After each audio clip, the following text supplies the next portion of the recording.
Hello and welcome to Expats Everywhere. If you could tell us your name, where you're from, and a little about yourself. Okay, so my name is Simon. I'm from Wales in the United Kingdom, and I'm an English teacher living in Japan. And I've been living in Asia for about 6 years now. But in Asia, just Japan, and I've worked in South Korea. And I also did a little bit of time in Thailand, but I wasn't living there. Well, I was living there, but not teaching. I was just studying for a CELTA qualification. That sounds great. What is it like working in Japan? Everyone will have different experiences, but I can't fault it. It's been a great time here. I've had 3 years so far in Japan. They've been fantastic. The first company I worked for was a bit too, perhaps they like to micromanage you a lot because that's what a lot of companies like to do. It was a kind of an entry level kind of position. Not great money. The job wasn't perfect, but I was happy enough for a few months. But I found something much, much better, and I'm very happy where I'm working now. Well, if you could tell us what kind of jobs are available for English-speaking expats. Generally, from what I know, there's a lot of course, public school jobs, sometimes private schools, and there's also, as we say in Japan, eikaiwa jobs, which are kind of the private after-school academies. So you work later, generally from early afternoon to early evening, sometimes late evening, and obviously university jobs as well. And there are a lot of other kind of jobs involved, maybe with other industries like accounting or marketing and finance, those kind of things. You meet people from all kinds of industries, all kinds of backgrounds working together in Tokyo, especially. And I meet a lot of teachers, I meet a lot of recruiting people. So if you know where to look, there's a lot of different kind of jobs out there. Okay. Would you say that the most common job for English-speaking expats would be as an English teacher? From what I've experienced, yes. Job adverts I've seen online, a lot of them are for English teachers, and a lot of people I meet are also English teachers here. Sometimes they're new, like they've only arrived in the country a few months. Sometimes they think, oh, I'm going to stay for 1 year, then I'm going to go back to my home country. So English teaching suits them, it's good for them. They get to live in Japan, and they can still have a good time, and then just go back to their home country. Okay. If you could tell us, what does a typical day look like at your job? My job, typically, so I wake up, well, in my previous job, I would wake up about 6:15 in the morning and then try and get ready, then an hour commute to work, which is pretty tough, but I got used to it eventually. And then I sit down at my desk and I hit the ground running. So I'm open my laptop. I've got, okay, so what am I doing today? Okay, these classes, okay, and I just go straight into it. And then eventually, and then I'll have my first class to teach. As soon as I finish that, trying to sort out myself for my next class. It's busy, depending on the day. It can be really busy and hectic. And then if I manage to get through that, then after my class is finished, I'm planning for the next day, constantly going on. And then the hour commute home, and then I crash and I go to sleep. So it's full on. It's pretty full on, but I really do enjoy it. It's good fun. Yeah, it definitely sounds full on. From my understanding, you're in between jobs right now. You're transitioning from your previous job to a new one. Yes. Okay. And how did you find this new job? What's that process like, finding a new job? The process for me personally was very easy because I'm working for a dispatch company, and they find teachers, and then they have the schools as clients, and then they bring the two together. So basically a middleman company. And for me, I was at my previous school for 2 years, and I enjoyed it, but as I said, it was very full on, and the commute was very long. So I wanted something that was closer to where I live, and they were fantastic about helping me find a place, which I'll be starting this week. So I haven't actually taught there yet. I've been to the school a couple of times, but I haven't actually had any classes yet. And they were really good and accommodating, and they really were understanding about what I was looking for, like how close it was to my current place, my apartment, and they were really fantastic. How much can you expect to earn in the teaching industry, English teaching industry?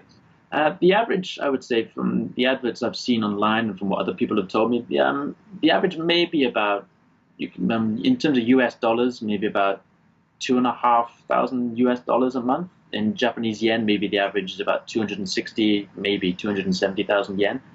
A lot of the jobs you see are entry-level jobs, so of course the wage will be lower, but the more experience you have, maybe the more qualifications you have, you can definitely earn more money than that. Right. And you're in Tokyo, correct? Yes. So do you think that $2,500 is enough? And what kind of lifestyle can you live? It is enough, but you've got to be a bit careful with your money. You can't enjoy Right. yourself too much on that money. Luckily, I own Tokyo. Well, Tokyo is one of the most expensive cities, if not in Asia, the world maybe. And especially in teaching positions in Japan, usually you don't get rent paid for you. In other countries like Korea or China, Very often companies will pay rent for you, so that's you don't have to worry about that. But in Japan, that doesn't usually happen. I haven't heard many companies that actually help you with that. So you've got to be a bit more careful. You can't spend money all over the place. You've got to try and think ahead and think, okay, how much do I have left before next payday? I've got this much. Okay, so I've got to be careful. And how much of your $2,500, let's say, per month can you save? Save, that's a difficult question. I guess if you're really careful with your money, if you're really good with money, you could save maybe a few $100s, maybe 400, 400, $500 perhaps. I mean, Japan is not a good country for saving money. If you want to save money, you go to somewhere like Korea or China because you get decent money, it's cheaper to live there, and you get other benefits. Tokyo is a great place to live, but it is a bit expensive. To really enjoy it properly, I would say personally, you need more money than that a month. But it's absolutely doable on 2,500 a month. It is doable, but me personally. So if you're saying that the other options, Korea and China, are better for saving money, what would the draw be for someone to be in Japan instead? Well, it's a great country to live in. The culture here is very interesting. People are so friendly. It's such a safe country as well. The food is delicious. There's so many interesting things to see and do. Like even Tokyo is a busy place. If you don't fancy living in Tokyo, there are other big cities but smaller like Kyoto or Osaka or anywhere else, and they always have a very good atmosphere about them. It's really clean, and yeah, I'm very happy I made the move here. Awesome. So people that aren't super focused on savings can find a very comfortable life in Tokyo, in Japan, right? Absolutely, yeah. Awesome. Easily. You're ready to move to Japan or move to Tokyo. You have a job. How much do people need to bring to start up? Yeah, that can be a problem sometimes. But maybe around $2,000, maybe for your first month, just in case. It can take a lot of money. Again, it might depend on what company you choose or what job you have. Sometimes they'll give you money in advance and not just to try and help you settle. Like in the first job I had in Tokyo, that's what they did. They kind of gave us an advance on our first paycheck, and then we got less money when our actual paycheck came through. Yeah, I'd say $2,000 is about average, and that even then you'd have to be careful. But then you learn how to save money. You learn what you should spend money on and what you shouldn't spend money on. So you get into a rhythm eventually. Right, which is all part of the expat life, right? You kind of Absolutely. at times learn how to live local, and then if you have an amazing expat package, then you don't have to live local. You can live like a ballin' expat. That's cool. If you could give us an indication of like a monthly budget, what would a monthly budget look like? Okay, so again, depending on where you're living, in the center of Tokyo where I live, rent is a lot higher, of course. But let's say you live maybe on the edge of Tokyo somewhere, maybe you could pay like $500 or $600 a month for rent. And then you've got obviously bills and taxes. That's a problem with Japan. You get a lot of taxes. They like taxes in Japan. And the food can be quite expensive sometimes. So I'd say maybe you could be left for disposable income. You might be left with, again, maybe like $600, $700 a month, perhaps for disposable income if you knew how to save here and there. All right. Well, we have a job, we have our money saved up to move. How should someone pack to move there, and what's the weather like? Well, how should someone pack? That's a good question. I'm not very good at packing. I just put everything I can into a suitcase and try and slam it shut. But I would recommend travel light. Don't take too much. Don't take too many things from home, because you can always, with clothes, obviously take what clothes you need, but you can always buy more clothes. There's so many interesting clothes shops you can buy, and to buy souvenirs like clothes, for example, it's interesting to buy things from the other side of the world. And again, when it comes to I wouldn't like snacks and things like that. I wouldn't really bother taking anything like that. Travel as light as possible, and that saves some time and effort and makes a lighter suitcase, which is always nice. And yeah, something like that, I guess. Okay. Well, Simon, you're a pretty slender guy, so I assume that you don't have any problems finding clothes in your size. But is there an issue for people that are bigger finding clothes in their size, or maybe like shoe sizes? Big. Yes. Yeah. Okay. Yeah, I've heard of a few problems, especially if you're basically the opposite of me. Especially if you're tall, because the average height in Japan is quite short. It's not, Okay. people are not, even in my bathroom, luckily, my bathroom is about that much taller than my head. And there are a lot of people who are much taller than me. I don't know how they would live in my apartment, but with clothes size as well, there are some areas that maybe cater to foreigners a bit more, but generally it's difficult to find big shoe sizes or big clothes, because a lot of clothes generally tend to be tight-fitting here. Okay, in Tokyo, what are the areas that focus on foreigners or focus on expats? I guess you could go to any area where there's a lot of department stores, which might have bigger sizes. Area like Roppongi, which is popular for foreigners Great. all the time. That's a lot of department stores there. Roppongi or maybe Ginza, perhaps. Ginza is a very high class, a high end, expensive kind of area. You might find places that suit to different kind of sizes and styles there. Off the top of my head, I can't think of anywhere else, but or even Shinjuku. Shinjuku is a massive area. You're bound to find something there that's going to help you out. What are some things that you can't find in Japan that you recommend people from the UK to bring? Toothpaste. Okay. Toothpaste is fun because when I lived in Korea, I had a bad experience with toothpaste. I was using it for 2 years and I didn't realize it didn't have fluoride in. Mm. And then when I went to the dentist, I found I had all kinds of cavities, and that's because I wasn't using fluoride toothpaste. You can find Colgate toothpaste out here, but it's difficult to find. It can be expensive. I maybe bring enough toothpaste that could last you for maybe a year or so. It is. I've done the same thing. I brought toothpaste over with me, and it's lasted about a year. I brush my teeth. I promise. I do.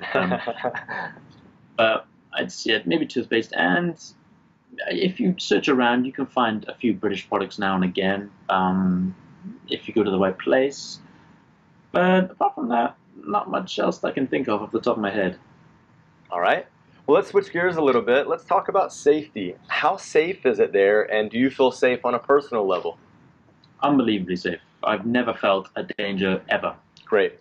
It's commonly known that Japan is one of the safest countries in the world. Mm. Like never, even if you read the Japan Times, the crime section of the Japan Times newspaper is just like somebody stole somebody's bike. That's about it. It's quite boring, right? Yeah, you do get the odd murder now and again, but usually they're angry English teachers looking to vent their frustrations on something. But no, the crime here is so low. It's always really safe here. Nice. Well, so how do you meet people, and what can you do for fun?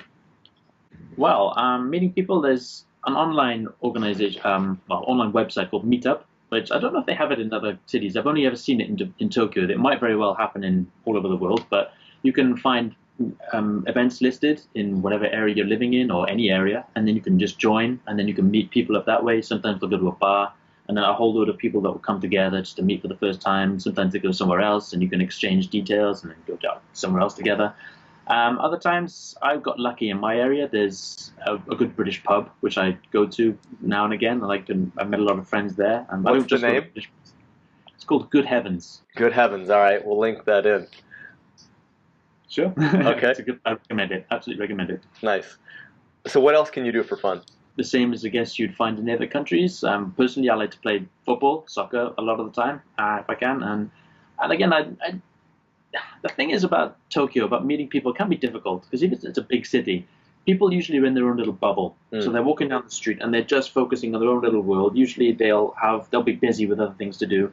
It can be difficult to make friends sometimes, but if you do, then you'll find the time somehow because it's such a big place. There's so many, like, to explain what you can do in Tokyo is actually a difficult question because every area is different. You go to one area, there's kind of a different vibe here. You go to another area, completely different. It just depends what you really enjoy doing. You'll be able to find it, no problem in Tokyo. Brilliant. Love it. Tell us about the healthcare system. If you have healthcare, what is it like, and would you be confident getting a procedure done? Oh yeah, generally hospitals are pretty good. I go fairly regularly to hospitals for checkups or for other minor small problems. And I have health insurance, and it costs about maybe average for me about $100 a month to pay into health insurance. Oh no, maybe just a bit less, but I don't pay every month. But maybe for 10 months out of 12, I'll pay about $100. That's really reasonable. It's really reasonable, and you for prescriptions and things like that, they're not too expensive. And for for the cost of having a checkup or going to see the dentist or the doctor, it's not too expensive. And I'd be more than happy to have a procedure done here. Okay. Well, what do you think of Japan as a travel hub? Do you think it's a good travel hub? Why or why not? It's good to travel in Japan. I was even only today. I walked through a busy area in Tokyo. Just tourists from goodness knows where, all over the place. We're just in the one place. It's always been a fascinating place to come, but again, you need to save a bit of money to come over. It can be expensive to live. It can be expensive to even visit here. But I'd say as a travel hub, it's a good place, but as a first time, if you're fresh out of university, for example, I don't see why not. But I personally would recommend another country first, and then maybe think about moving to Japan after that. But that's just me. Okay. So if someone's living in Tokyo or living in Japan, let's say Tokyo specifically, if someone is living in Tokyo, would Tokyo be a good travel hub internationally? So if you want to see the rest of the world or other parts of Asia, do you think that it's a good travel hub in that term? It can be. Somewhere in China or in Korea would be better, I think, because Okay. Japan's a bit more out of the way, and places in China are a bit more central. It's maybe quicker and easier to get to different places. Gotcha. But when I lived in Korea, it was much easier to fly around. It cut down on the flight times. I thought it was a bit easier to go to many different places. Tokyo's a little bit further out the way, and even living in Tokyo, getting to the airport is sometimes a hassle. It's a long commute to get to the airport. Again, depending on where you live, but yeah, I don't say it's a bad travel hub, but I would recommend other places maybe first. I see. Okay. Well, let's wrap it up. Let's talk about the pros and cons. What are the pros and cons of living in Tokyo? Okay, well, the pros, firstly, it's a very energetic, exciting place. Like anything you want, you'll find it here. Every area is so different. You're very unlikely to see everything in the city. There's always something new that you'll find and something new to discover. So many different kind of personalities and just everything. Like all kinds of food that you'd want is just on your doorstep if you know where to look for it. The cons, it can sometimes be too busy. Of course, it's one of the biggest cities in the world. And sometimes, I guess this is a pro, but even if you bump into someone, they'll always be like, "Oh, sumimasen." They'll always do that. It can be a con. Sometimes you get bumped into, but you come away from that thinking, "Well, you apologize. It's nice. I don't mind. It's okay." The cons, yeah, sometimes the congestion on the trains especially can be quite bad. The cost of living can sometimes be a bit high. But apart from that, those minor problems for me because I'm very happy living here. More than happy to keep living here for the future. Yeah, you seem super happy, mate. Looks like you're doing great there. Congratulations on the new job. Can't wait to hear more about that whenever you get going on it. Thank you for Sure. spending time with Expats Everywhere, and we wish you the best. My pleasure. Thank you very much.